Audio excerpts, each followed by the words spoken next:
Hey everybody, this is Rydo and we're back to Pinball Arcade. So last time we played Dracula, an uninteresting table, Bram Stoker's Dracula. Today we're doing Gladiators, which seems to be a unique theory theme table, not based or licensed off of anything from 1993. Hmm. From Gottlieb. Gladiators 1993 is a feature-filled table designed by John Norris. Have we heard of him before? This exciting table invites players to take on the role of a futuristic gladiator trying to defeat a three-headed dragon. Along the way, players must prove themselves worthy by completing 6 pyramid rounds, such as a blade fight, a reign of terror, or a catapult round, all playable as timed or multi-ball rounds. Players can also control the catapult habit trail for the attack mode and explore the abyss under the upper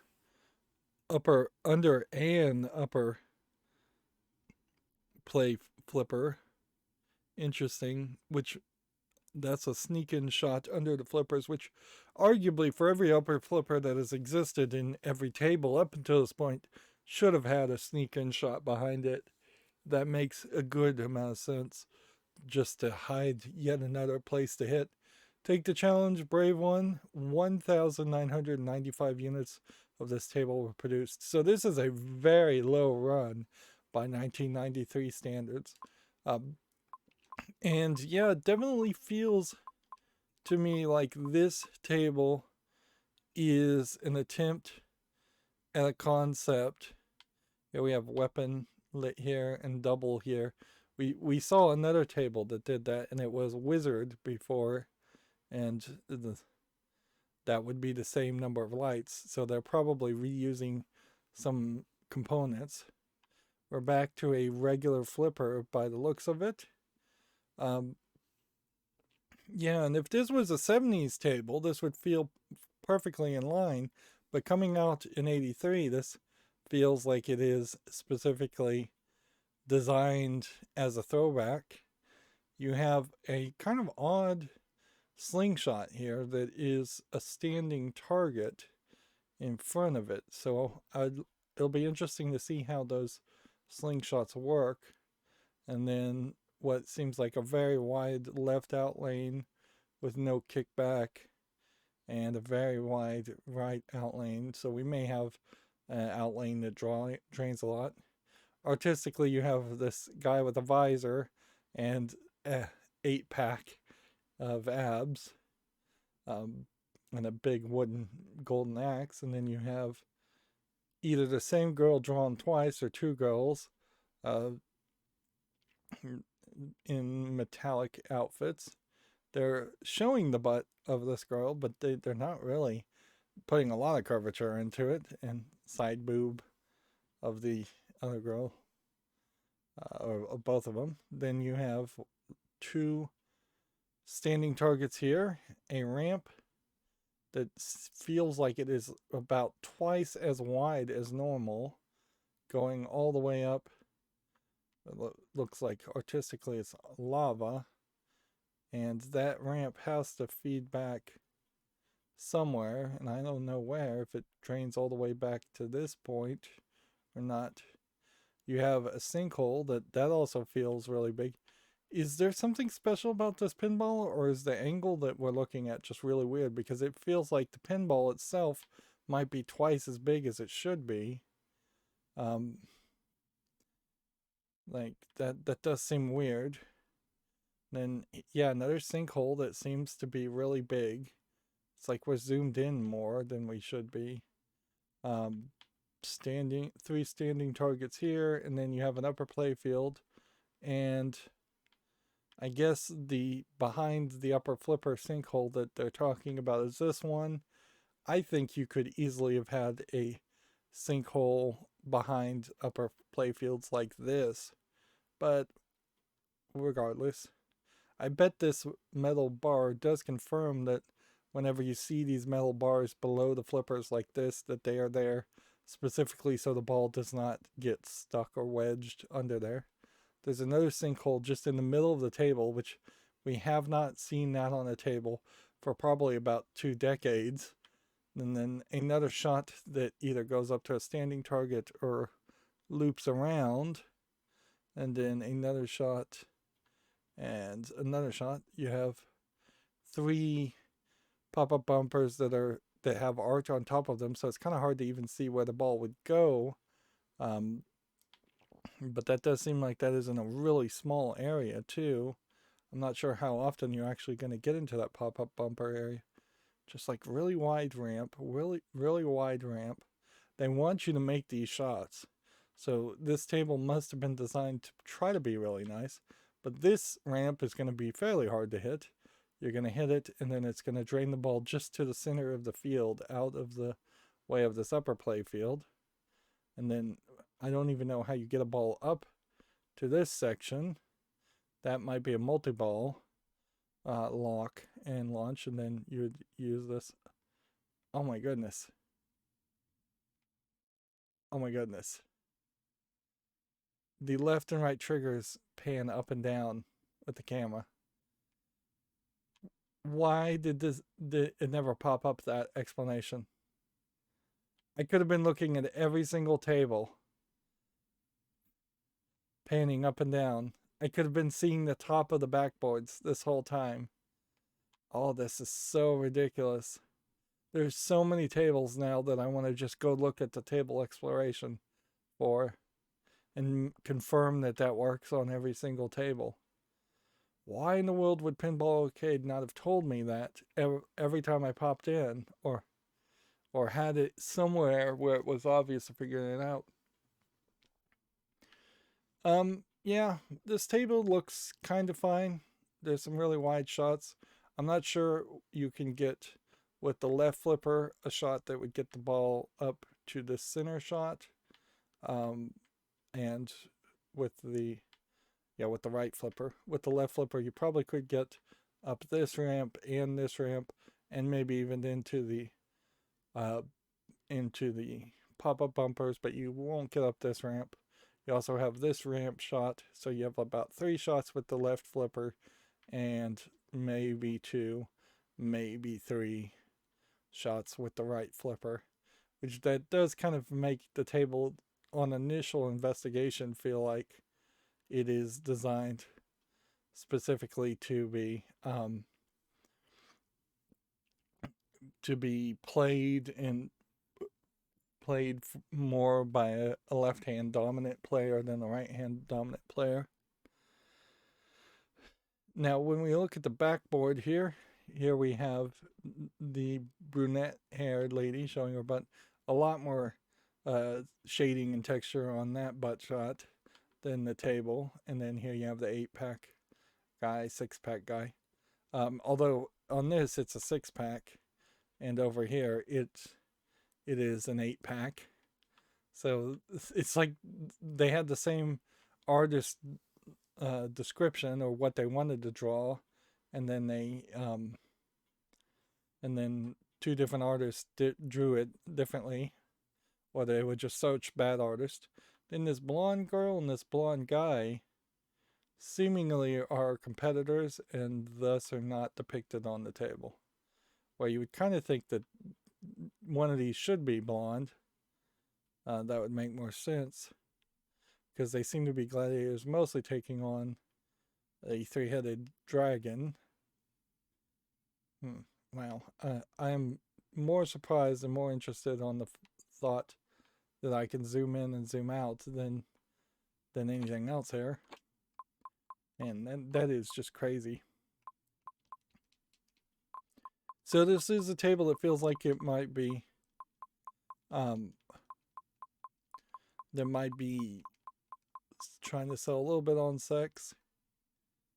Oh, I could have zoomed up and zoomed in with the left triggers in this too. Wow. Okay. Here we have an interesting thing where the Gottlieb is claiming to be the only pinball manufacturer that is UL listed. UL probably at this time standing for Underwriters Lab listed. I wouldn't be surprised in 2021 if UL is just one of the many brands and labels that people put on devices to make it seem legit when it really doesn't mean anything. The most notorious case of this is the recycling label.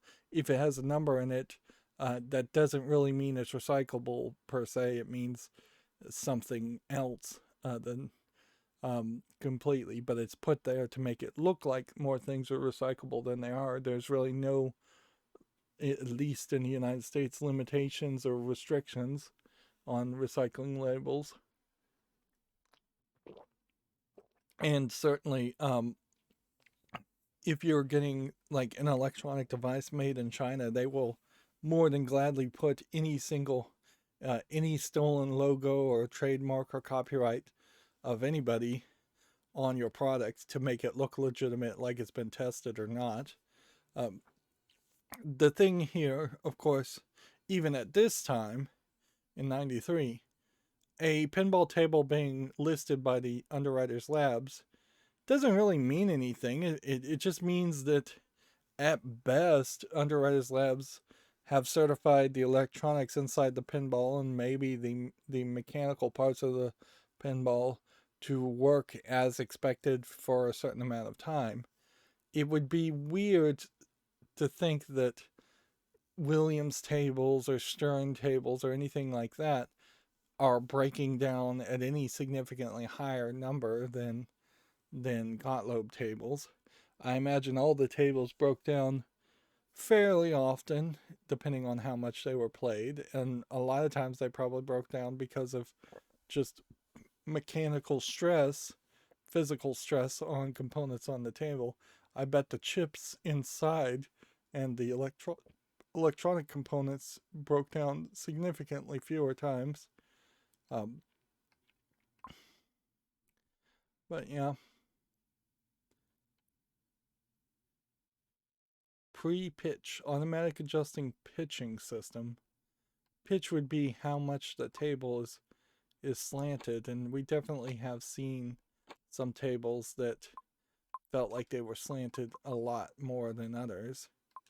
Our standard goals would be score start of a round skill shot, activate the attack feature, start a multi-ball pyramid round, shoot the abyss, and complete weapon. So those all seem like reasonable things. Oops.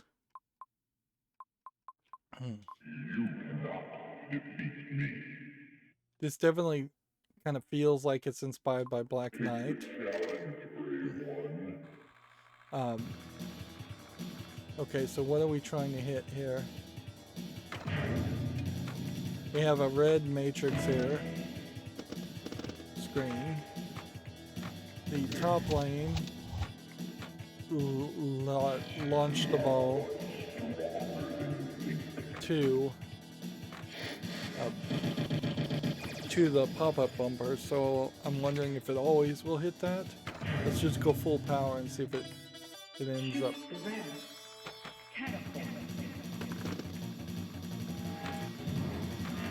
Alright, so that is just a horseshoe shot between the center loop and the right loop,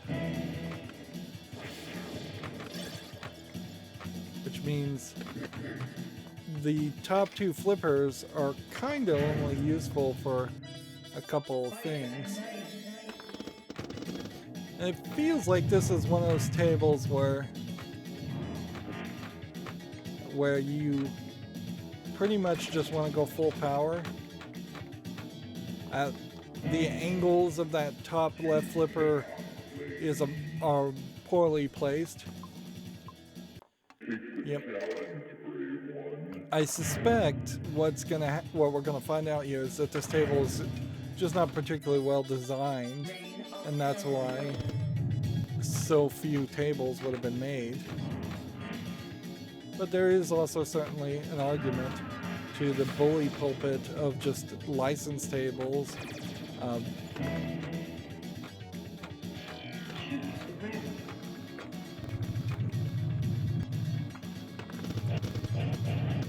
There is something weird about this table, though. It does feel like the pinball is bigger.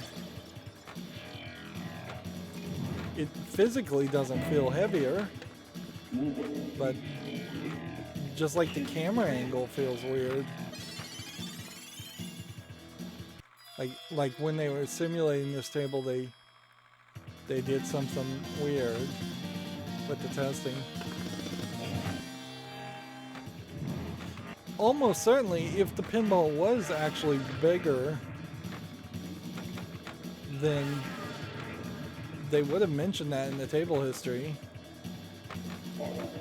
I could see the idea of they couldn't get steel ball bearings that were the right size, or somebody ordered the wrong size, and so they made a table as an experiment with bigger pinballs. I could see the idea of just experimenting with that in general. If you use bigger pinballs and scale everything up, you probably have to have less that needs to be created on the table anyways. But I wouldn't say that this table feels like it has a considerable lack of components for 1993. That flipper can't really hit it always.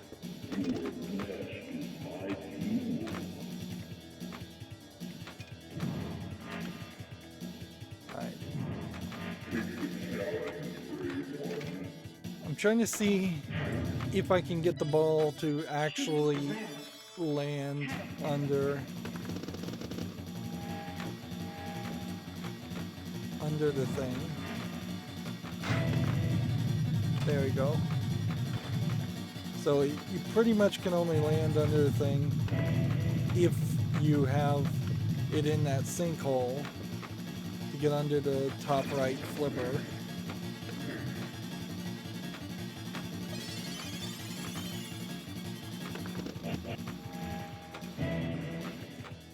This definitely feels like a 70s movie too, so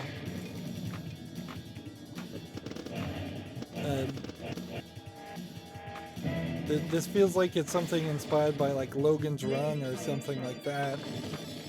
And for 93,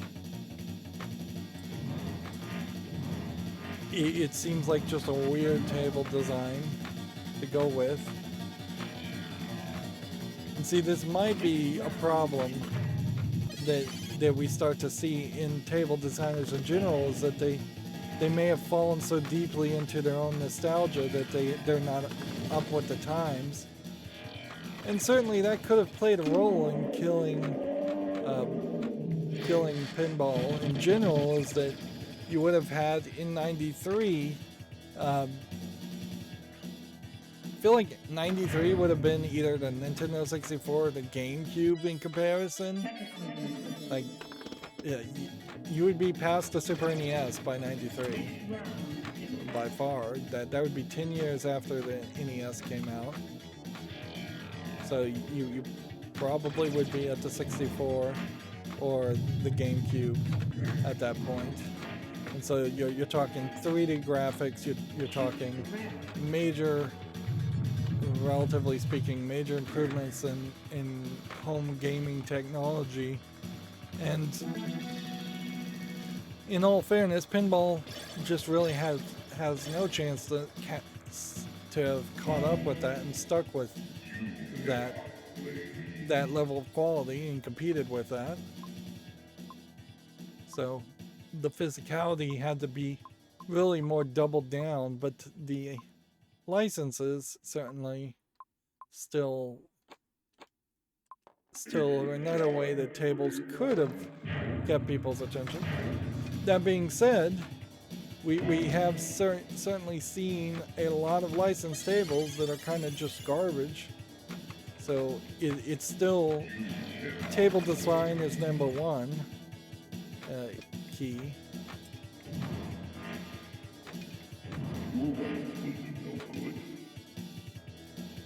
Yeah, these wide angles. And see, now the ball does not feel so small when it's way at the top of the table. It may just be the angle that I'm looking at things. But yeah.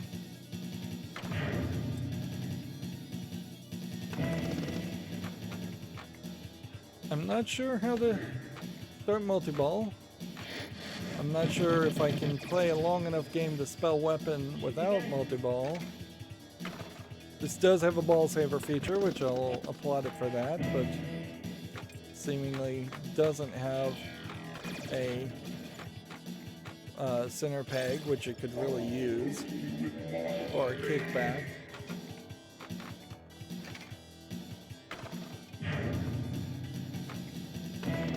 It's a little weird that we're just spelling the word multi. You would think you would have something else that would be more thematically accurate to try and spell.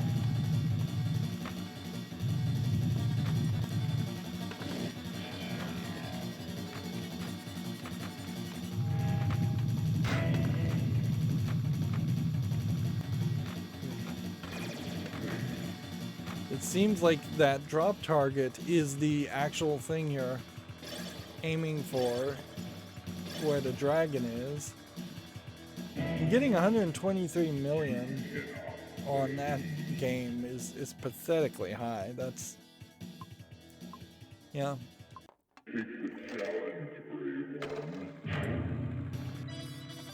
This feels like what they were trying to do was make a themed American Gladiators table, which that would make a lot of sense.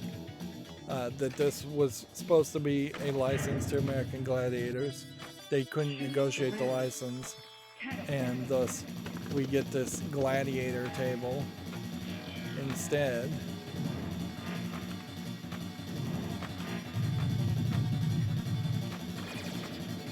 But yeah, I just don't feel like this table design is good. This might also be a case that Gottlieb specifically just wanted to make older style tables, even in the 90s, and that just didn't catch a lot of people's attention.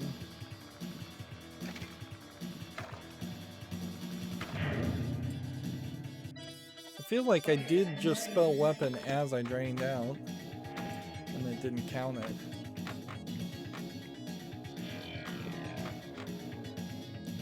I want to get, well, I want to not drain the bowl first of all, but I want to get these 3 standing targets on the center right and see what that lights. Whether that's just a score multiplier or what. Since there are no top lanes.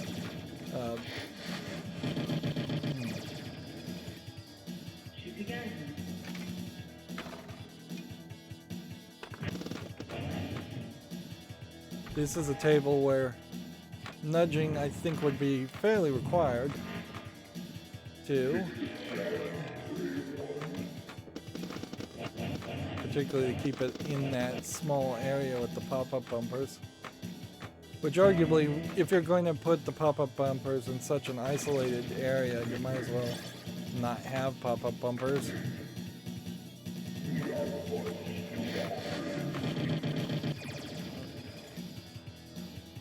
Feels like hitting the standing targets center right would potentially spell weapon.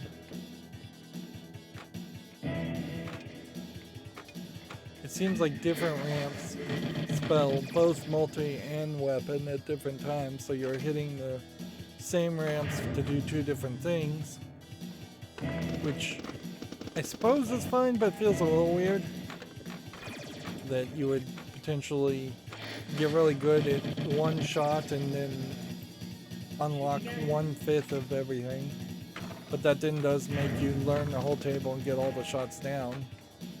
Unfortunately for this table, then you run into the problem of the fact that some of these shots are just not at the angle I would like.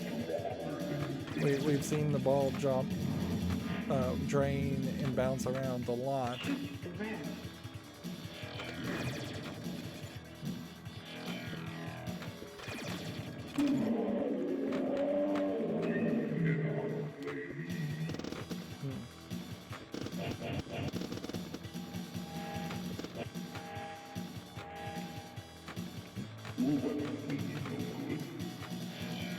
Part of the problem I would say with this table is the fact that you've got a couple of ramps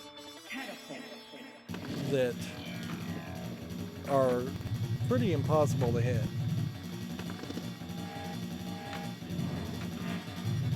Like, and they don't drain to the in lanes like you would want them to.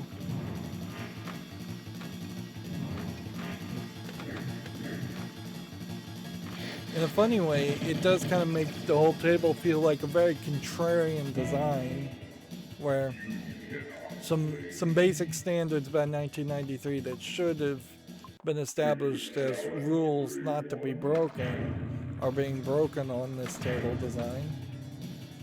And I bet they were happy with the moving ramp drain at the top. That is a new gimmick we haven't seen, but I don't think it's as interesting as it could be.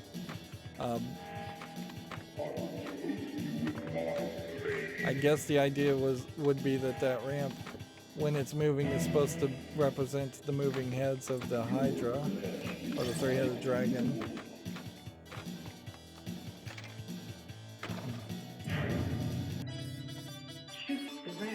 It just like ends the game and starts new rounds incredibly fast, which I would have liked a little bit more audio.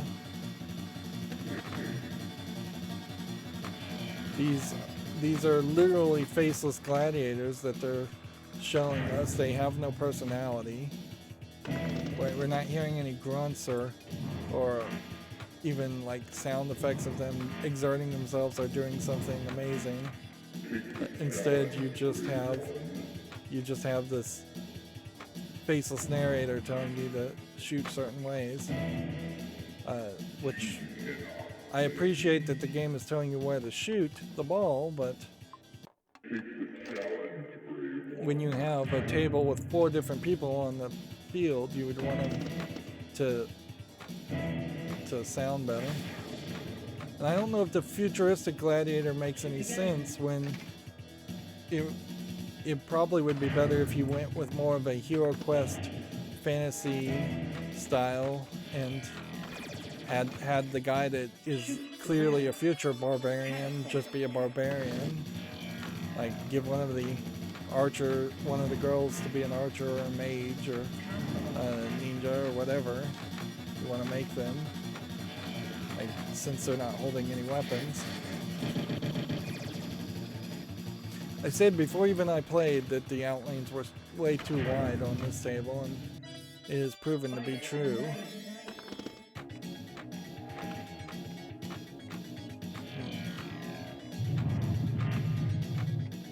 What would be really weird is if this was based off some movie that just never came out, or some movie that is now just so completely culturally irrelevant that I can't even recognize it. Like I wouldn't be surprised if there was a movie out there that was like this, where it was future gladiators. I could probably find a movie very similar to this.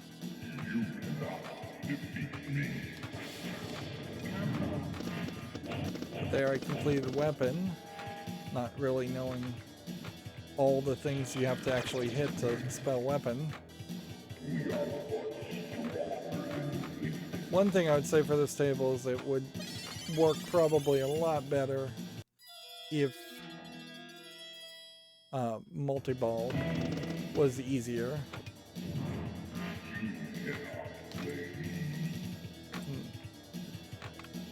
If this whole theme was just around slaying a dragon, then I would have drawn more of a dragon horde and a dragon cave.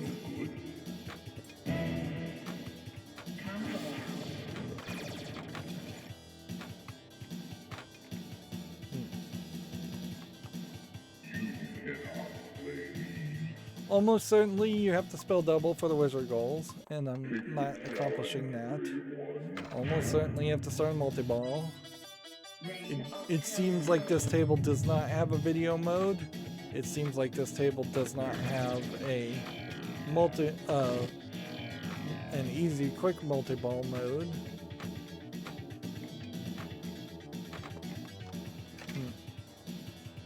It seems like this table doesn't have a lot of things. It may actually have a lot of these things, but we're simply in a situation where I can't see them because I'm not getting anywhere with them.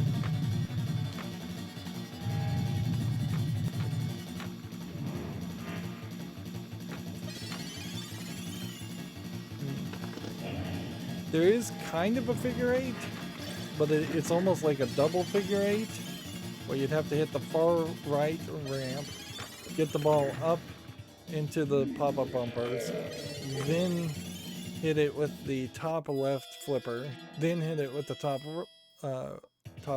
you hit it with the top right, then the top left, like that.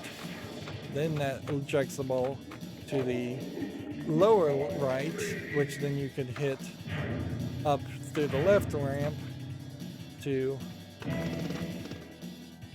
then maybe hit it with the top left again. So it's not even really a double figure eight, it's something a little bit weirder of a loop. That top left flipper is in the way and it's blocked my shot several times. So you have to get very precise with your left flips, which I tend not to really want to have to be that precise, particularly with the left flipper. There we've just gotten double spelled, so everything is double, which I think that gimmick is not as interesting as it sounds. It probably is interesting looking before you start playing the game, and there have been other tables where you've had to do things differently other than just spell the word double to potentially get a double score going. But even in those cases, it really only is a focus when you're trying to get like a double jackpot.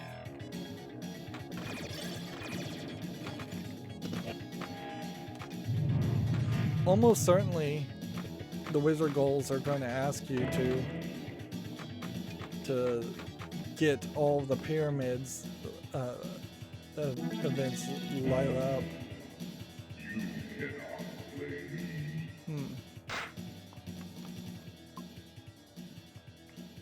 Let's look at this table and the instructions a little bit more, since I'm 30 minutes in and already kind of bored with it.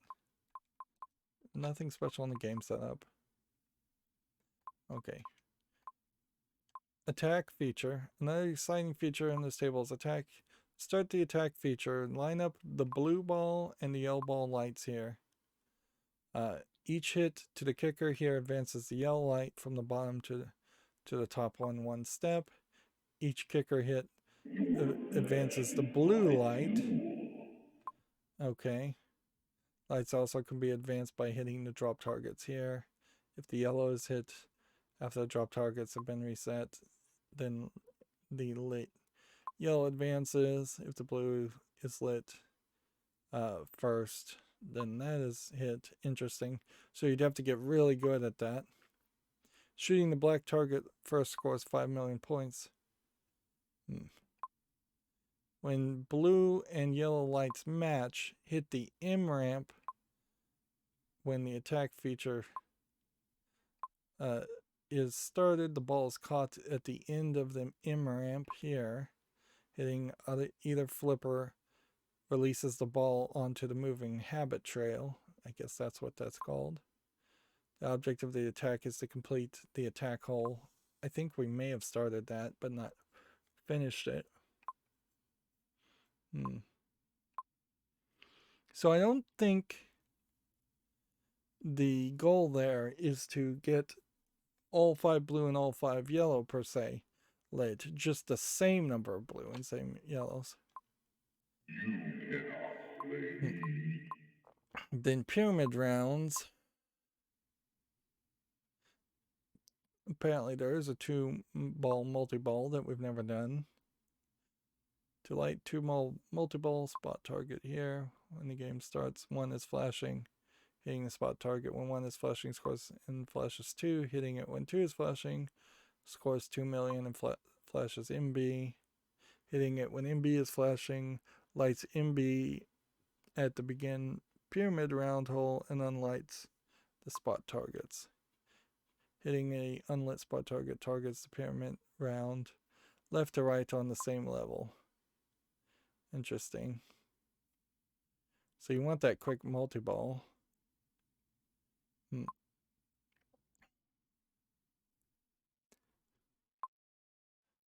So you want to get into a sneak hole there for a multiplier into the abyss. And then that seems to unlock another multi-ball. So I'm still not really sure how the multi-ball pyramid round starts, but I think I kind of know.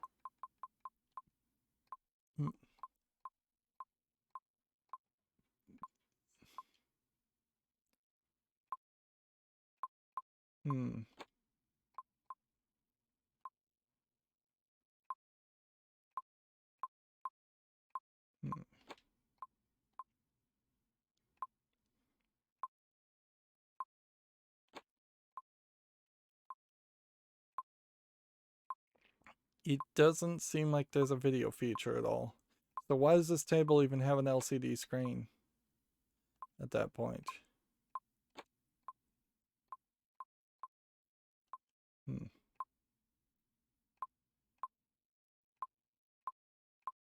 So mystery can start a pyramid round.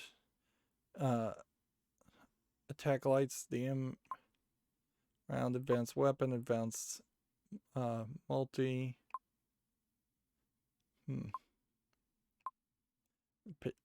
Light a hurry up multi-ball.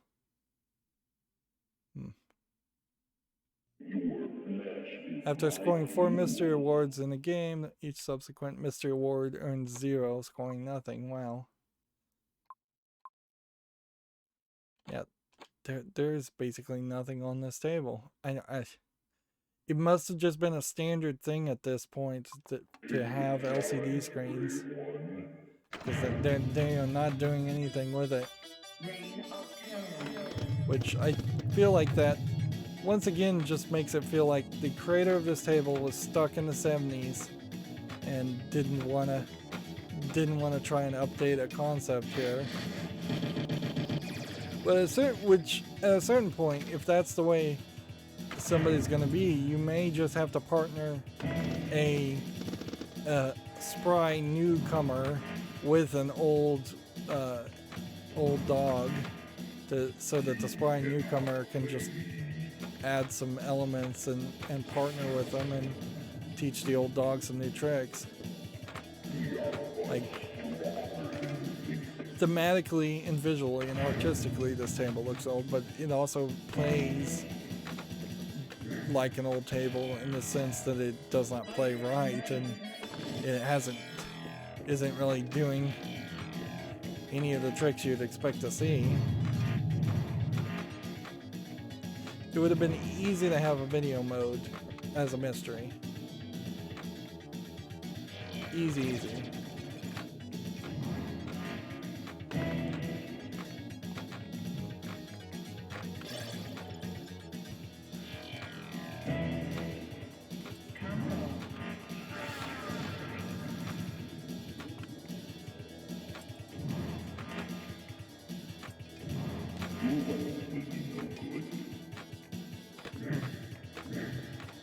I have one ball on multi left.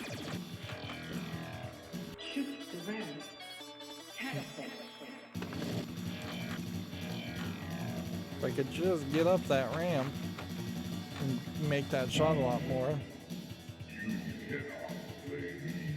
Yeah, the angles on this table are just pretty bad. And inherently, Gottlieb or any other company would have been able to get hold of one table, one copy of every other table that's ever been made, to just measure and get the angles from other tables. So if you were just playing the competition a little bit, somebody would have been able to tell you, hey, I like the way this table plays, let's get this angle on this ramp and use this in our design.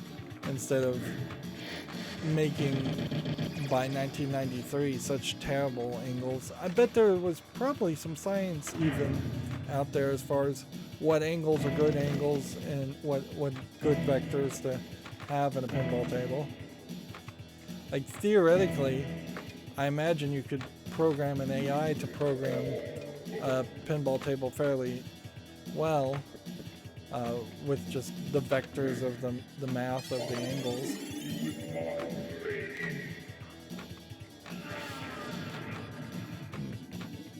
And even if you couldn't make something new with a supercomputer, you could almost certainly have it play your pinball table a lot and map out a heat map of where the ball ends up more often than not. Just run a virtual simulation.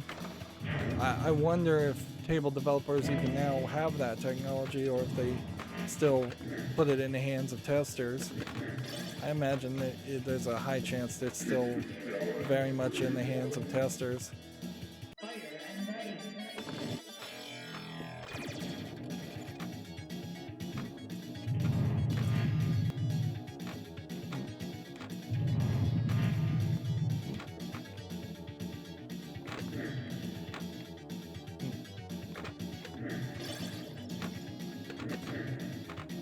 So the yellow there on the fight just cycled around.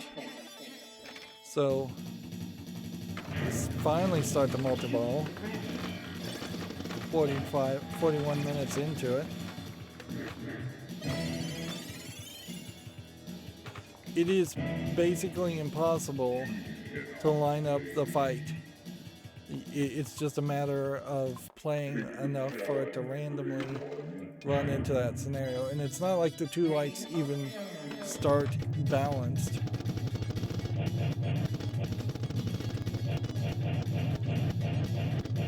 Here we're in a scenario where the bumpers are so well placed so close to each other that they really went on a rampage there, hitting each other, and I don't hate that.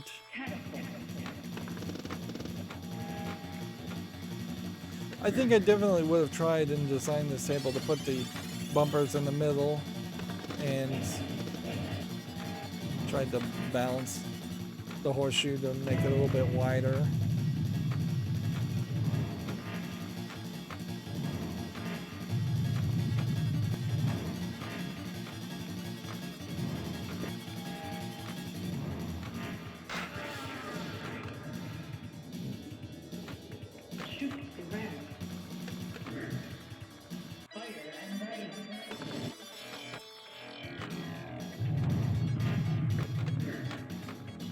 I'm having a hard time even just keeping my eyes on the table. There's so many flashing lights. It's a little too much. I just totally missed the abyss there.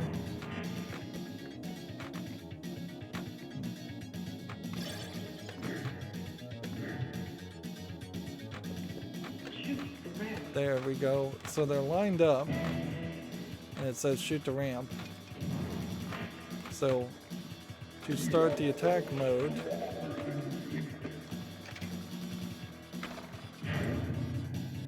that I would have had to hit the ramp. It does seem to lock into the start the attack mode section.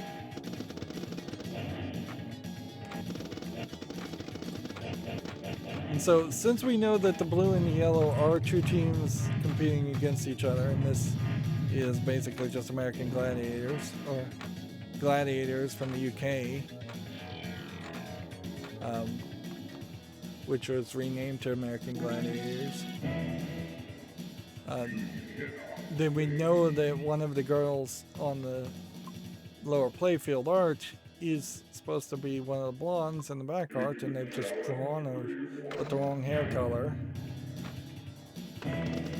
And even at that kind of feels like the developer of this table is is being so stuck in his own ways that he wants to have the artist wants to have two blondes and a blonde-haired guy. I mean, no, two brunettes and a brunette-haired guy.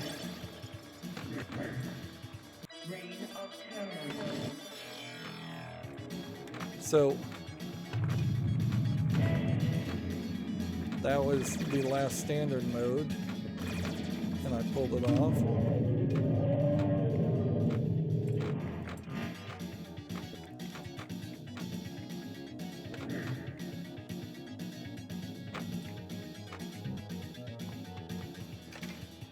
Not particularly excited that I got all the standard goals done though.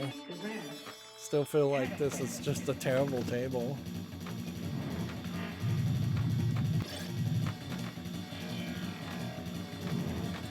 As there's definitely an angle here that I'd have to get really good at pulling off as far as the left ramp.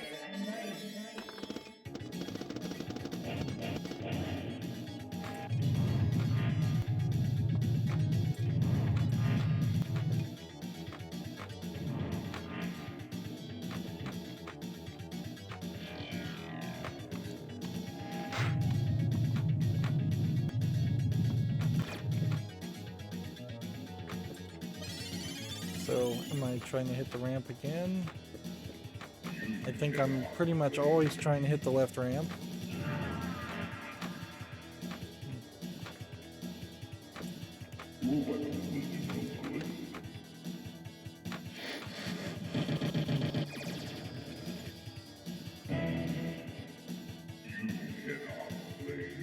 Yep.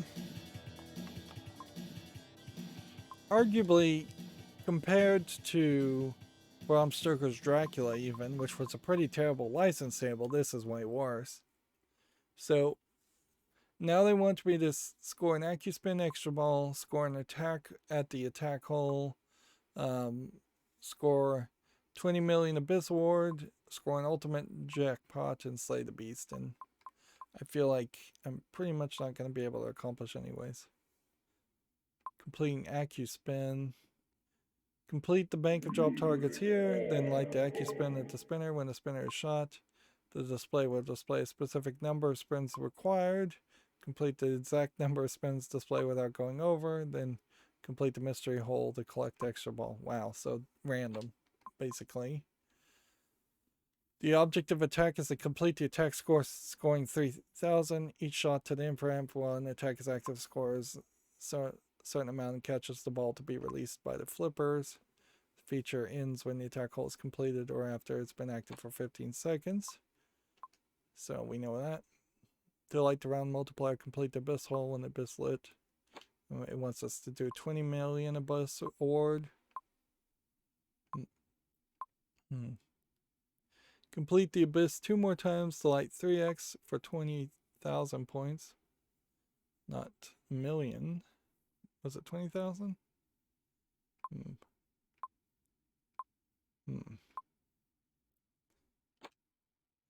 It says 20 million, but I think that's 20,000. Otherwise, there's a typo.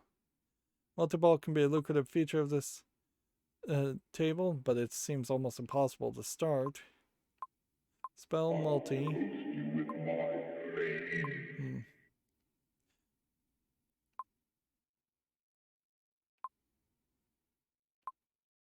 Jackpot is worth 20,000 plus 1 million per spin of the spinner doing multi-ball. Hit that ramp and you'll get another 100 million for a super jackpot.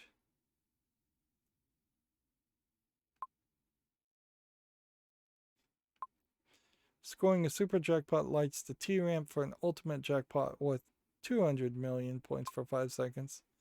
After the ultimate jackpot is scored, the M ramp no longer catches the ball when the jackpot is scored. I'm confused though. How? Shooting the second ball up the M ramp when the ball is caught releases both balls and lights the T ramp for a super jackpot. So you got to get 2 balls up the lever the left ramp. Final bolt pyramid round to slay the beast. Once calmed before the storm is played, shoot the begin pyramid round hole to start the beast challenge. The objective is to features to slay the beast and cut off its 3 heads by completing 3 shots. The first shot is the eye lane, the abyss score, and the third shot is the attack.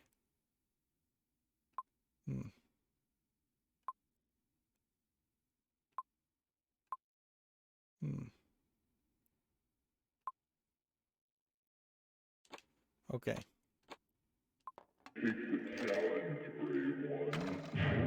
So there's just a lot that's going on this table that you'd actually have to do to see everything that it offers. Like I'd have to get really good with the left flipper into that sinkhole, and that does certainly explain why that sinkhole is just so big. Although it is very much a 70s style sinkhole. The physics just glitched again. Because instead of being more linear and having a piece of metal that pushes it downward, it's more open, so the ball can, in my opinion, probably bounce around a lot more.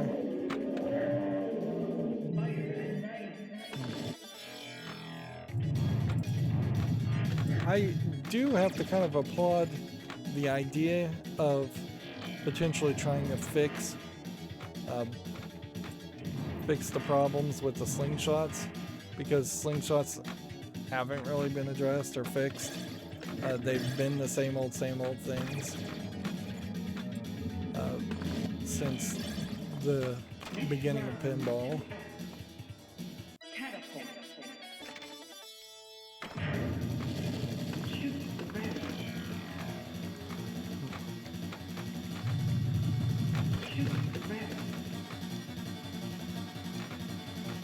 So I'm supposed to be hitting the ramp during this multi-ball.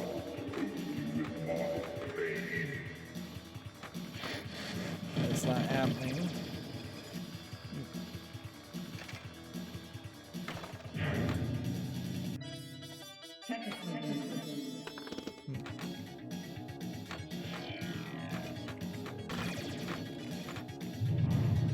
I feel like at any second I could just drain the ball out down the center.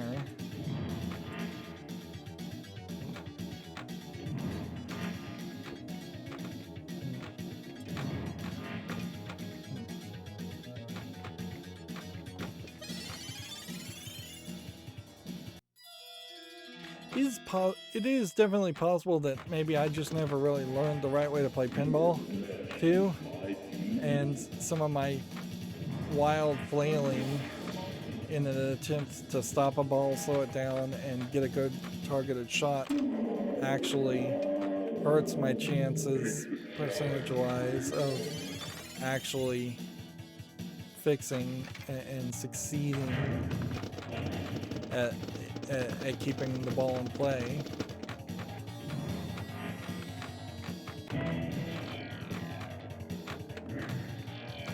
Alright, so once again, this is all about keeping the ball up the ramps. And so, unless I can get the ball up the ramp a lot,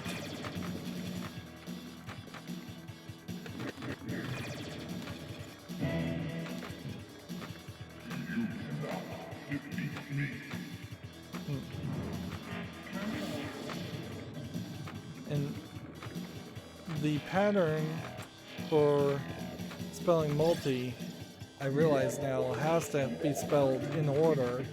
So you have to hit the left ramp, then you have to get up the U, then you have to get up the L, then you have to get up the T,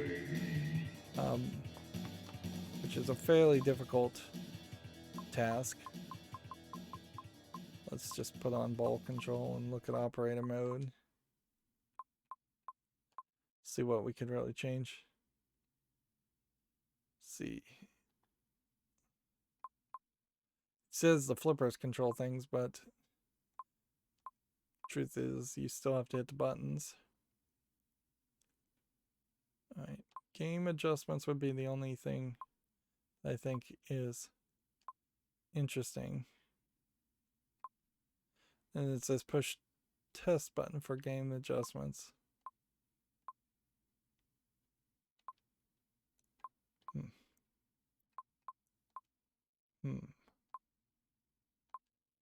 Yeah, every time I get into these operating modes, I feel like I have to relearn the interface because it's different.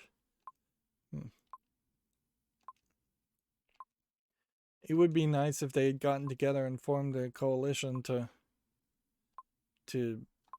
have a standardized interface. And I imagine by today's standards, there is some standardized interface where you could just plug in like a USB drive and it would have a, like, I would probably guess a JSON file, JavaScript object file that would just hold all your settings.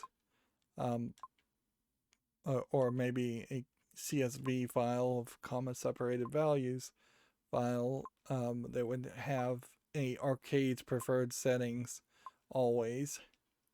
And so you could potentially go into a text file and say, I want all the games to be easy, and then go to each pinball and possibly even arcade game and plug in that USB stick, and it should be able to read that setting and go, okay, we now know you want all of the information to be all the games to be easy. We'll set that mode. Or I want all the games to be free play. Like, it probably would take people longer than you would think to set every arcade game just to free play if you're going to have a free play day. Arguably, I suppose the truth is you don't even need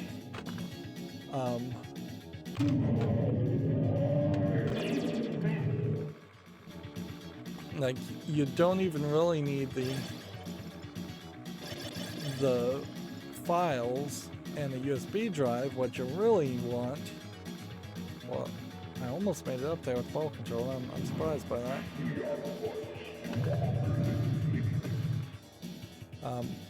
What you really would want is everybody to be instead you connected to a Wi-Fi, so you could just set a file in general into your Wi-Fi, into your network, and change all the settings at once. That way you could say, all right, from this time we're going to have a private party, and during this private party at the arcade we're going to wow, you cannot go up the in lane at all. The gate stops you. But yeah, during the hours of that private party, you can straight up just say all games are free, and then once the hours of private party are done, you can put it back.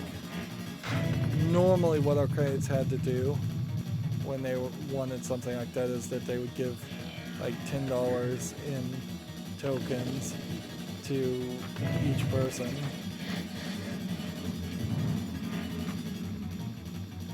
Yeah, and I don't think I can really get up the angles. So,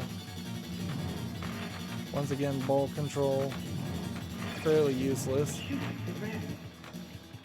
Yeah, even trying to implement ball control did not really get me very far.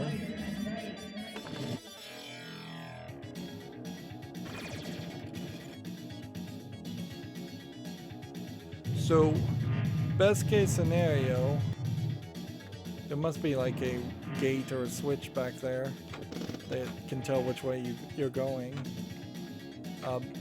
Best case scenario, you wait till a mode happens, then you start the next mode,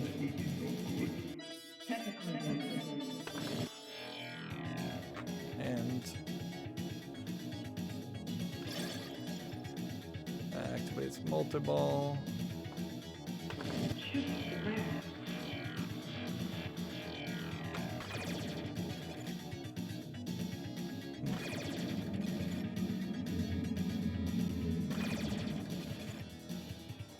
see. And see, you don't really want to hit the, like, slingshots over there, because I would just slingshot you in the wrong direction.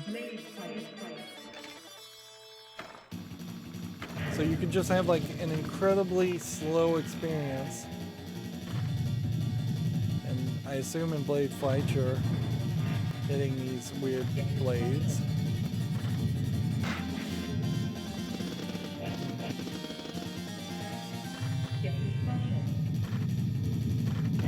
I was able to get the special one way or another.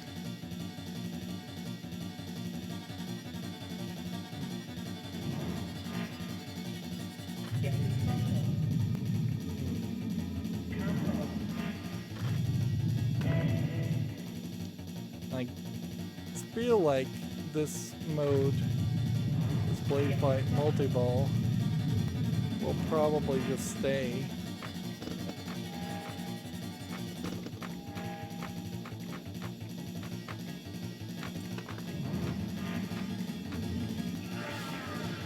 And I think the special for this multi-ball is to hit the blades and then hit that ramp like that. Yeah, that's the special.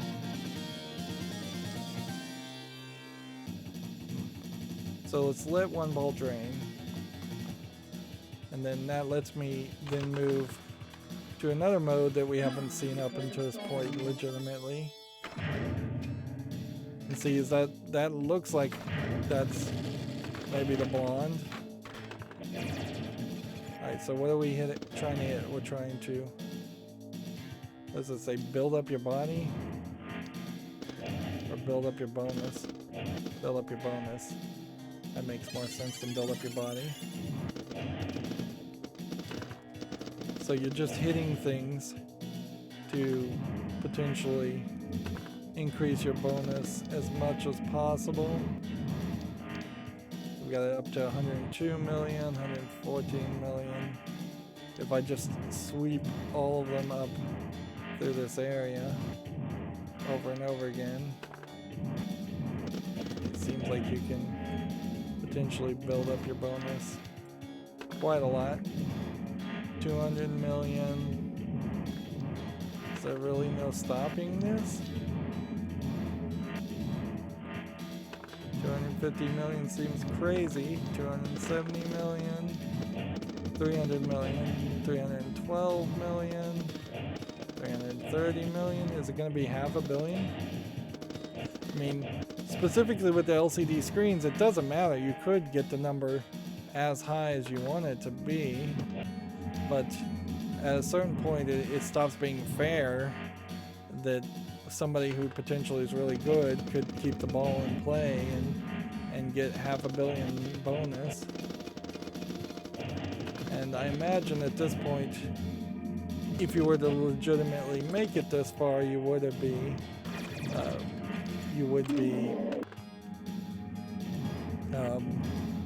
very, very close to a 2 or 3 ball bonus multiplier. Doesn't even stop at 500 million. Does it ever stop?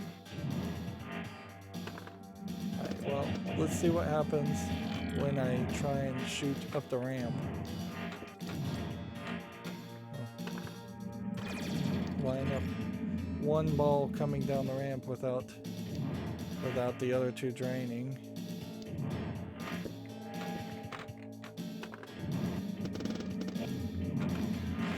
There you go. Hitting that ramp didn't really do anything. So I think the bonus just keeps going up and up. And nothing actually increases the bonus. It's just until 2 of the balls drain out. Alright, so that's that mode, just increase your bonus. And then we are now at Slay the Dragon. Beast challenge, which doesn't seem to really involve lining up in there. It seems to involve hitting that shot. Where's the mega bonus? It's draining.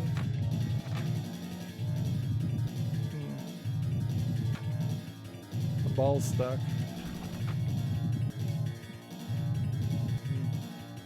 Maybe I'm supposed to have multi-ball happening at that point.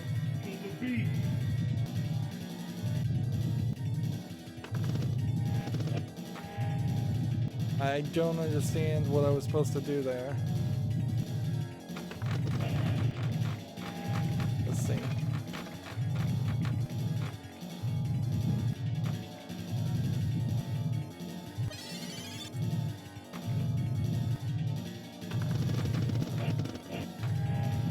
Alright. Clearly I'm supposed to sink the ball into that and hit that. But then, yeah, this whole mode, I think, is supposed to happen during multi-ball, and that's the only time it makes sense. Because, yeah, I'm not supposed to just sit here and watch the mega bonus drain. Like, that wouldn't make much sense.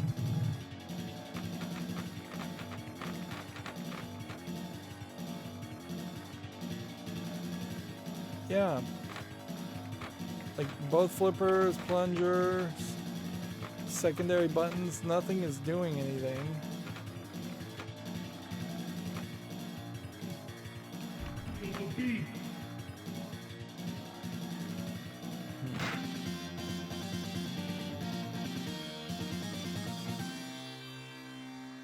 I think what happened there, and apparently that just ends the game at that point when you slay the beast, which that's insane. I think what I was supposed to do was I was supposed to hit each of those and lock the ball. That got me like 4 billion points as a beast slayer. That is insane. It doesn't end the game, but it does literally ask for your initials on the secondary high score. So then there's pretty much nothing else you can do on this table. So I'll just let these other two balls drain.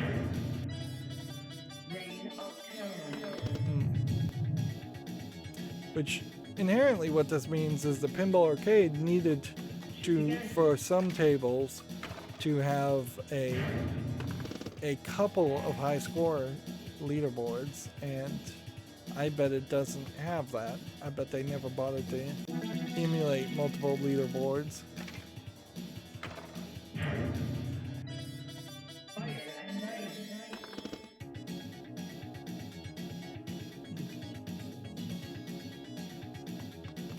This is just such an incredibly dull theme, though. I'm just gonna keep the ball in play a little bit so I make sure the ball saver doesn't return the ball again. Maybe I got a whole bunch of extra balls. Maybe it's supposed to be playing a sound effect here and counting down to show that I'm getting those bonuses, but that doesn't really make sense here either. Again, I can't even use the flippers at this point, so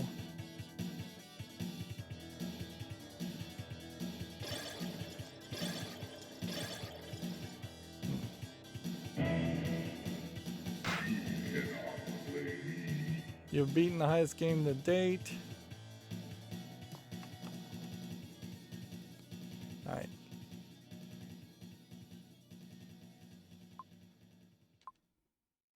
So, as far as high scores go,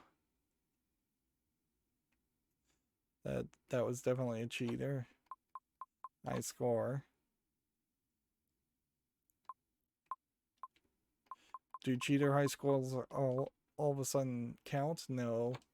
At least not to wizard goals.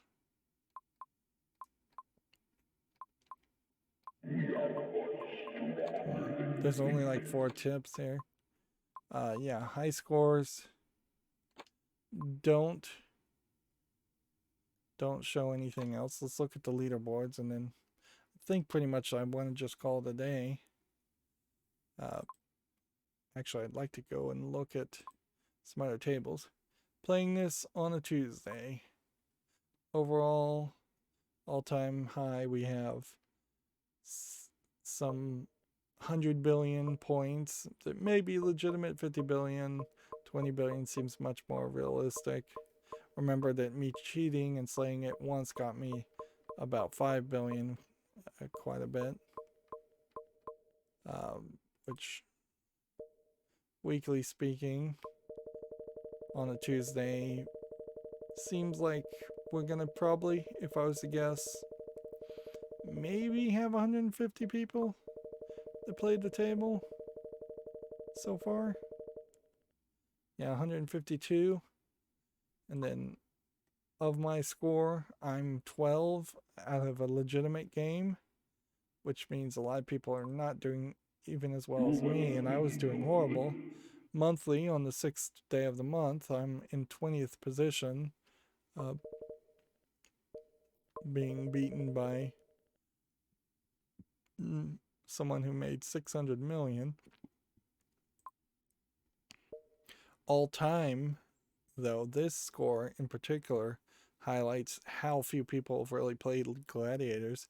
That one legitimate game of 192 million gave me, put me in 3,044th place. That is incredibly, incredibly high. So, yeah, I found that table to be particularly uninteresting. A lot of these tables, now that I know I can zoom in on, like Paragon and Genie, I feel like I can zoom in and look at the art a lot better. Is there something that I specifically want to look at, though? I feel like Whirlwind is probably the most interesting table to look at, now that we know we can zoom in and zoom out, because now we can see the fan and see how it is a little plastic fan that would blow on you.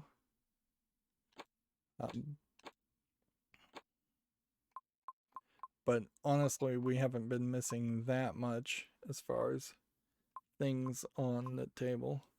Like Bone Busters as a table that I did not like at all, but it does have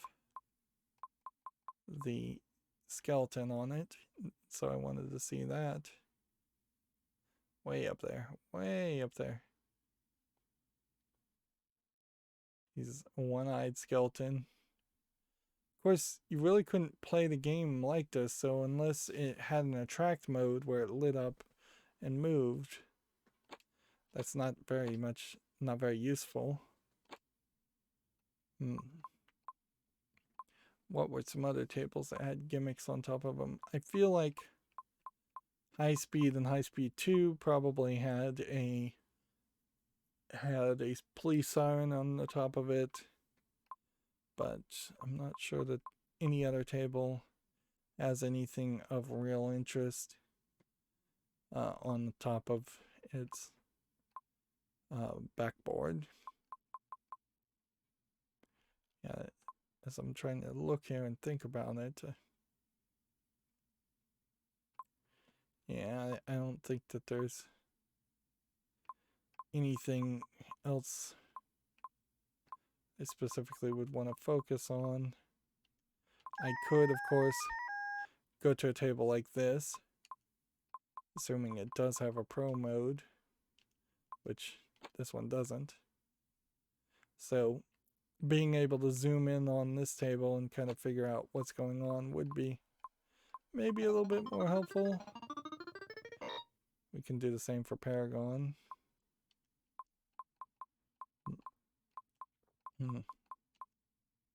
But I'm not sure if there's really anything that hard to see on these tables. You're pretty much zoomed in anyways.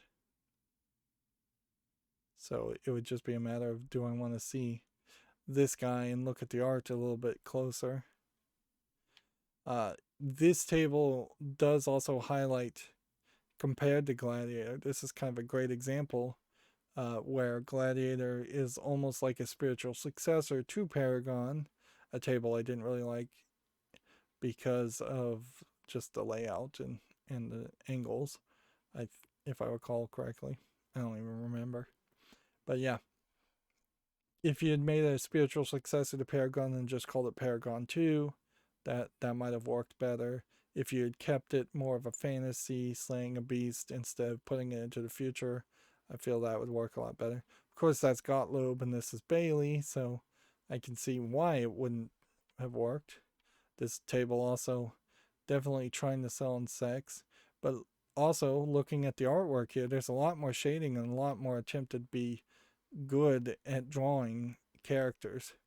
Like, I knew that person and there's a face to see on that person instead of what Gladiator did, which was just to show generic forms and shapes of humans. Suppose the question would be, of the Bailey tables, which mostly seem to have started in the 90s, would there have been a table that would have come out before this that they could have learned that lesson? I don't think so. But yeah, I would say Bailey, in its original iteration, seems to maybe have started around Elvira and had success from Elvira. Well, they did actually. No, that was a Gottlieb table, wasn't it? That we just played, not a Bailey table. Yeah. So, Gladiators could have been improved by being inspired by a few previous tables, but Gottlieb really doesn't have a great success here. Big Shot was kind of good. Black Hole was kind of good. Centigrade 37 seems to be popular. I'm not sure Central Park was really popular. Class of 1812 I liked. Cue Ball Wizard I think was a unique gimmick, and I kind of liked that. And then El Dorado obviously was pretty well liked since they made two versions of it. And this is about the only instance in which we've seen two versions of the same table. But yeah, I didn't like Genie. Haunted House was fine. I did not like Gone Nuts. Yeah, I definitely think it's going to be a race between the 24 tables that Gottlieb made as far as the worst developer amongst the Pinball Arcade curation, and FarSight Studios, who literally only has one table to their name. So, and almost certainly, I think Big Shot and Centigrade 37 and Class of 1812 are three decent enough tables that even if Doctor Who was a perfect table, it still would have to be in last place just for not really competing. That being said, Gottlieb amongst Williams, Stern, and Bailey is clearly the worst table developer. Although maybe not. We'll have to see some more Stern tables. But I think Gottlieb is going to be in third or fourth place of that four-person race, because there are definitely some stinkers in this collection. Alright, well, let's go back to sorting this by year and see what table is next. Well, next is Judge Dredd. On this row, we've liked Getaway and not particularly liked anything else. Didn't really like Doctor Who, didn't really like Fishtails, definitely didn't like Dracula. So we're now needing to cross our fingers that either Judge Dredd and Lost Action Hero or Pistol Poker, or at least two out of those three, are good tables. Otherwise, this slice of 8 tables is going to be very disappointing. That being said, we still have Star Trek The Next Generation and Twilight Zone as competition after that. Those two. And I have said in the past, after playing Star Trek The Next Generation and Twilight Zone, 2 of the best pinball tables ever in my opinion, it's going to be hard to then start moving forward and playing the rest of the tables. You may see me jump back to Next Generation and Twilight Zone quite a bit. Anyways, that's going to be it for this recording. As always, I ask you to like, share, subscribe, comment, and watch every second of my videos. If you want to friend or follow me on any social media sites, there's a whole bunch of links down below. And if you want to support me further, there's a link to Patreon, or you can friend me on Steam and gift me a game off my wish list. Thank you for watching. Have a good evening.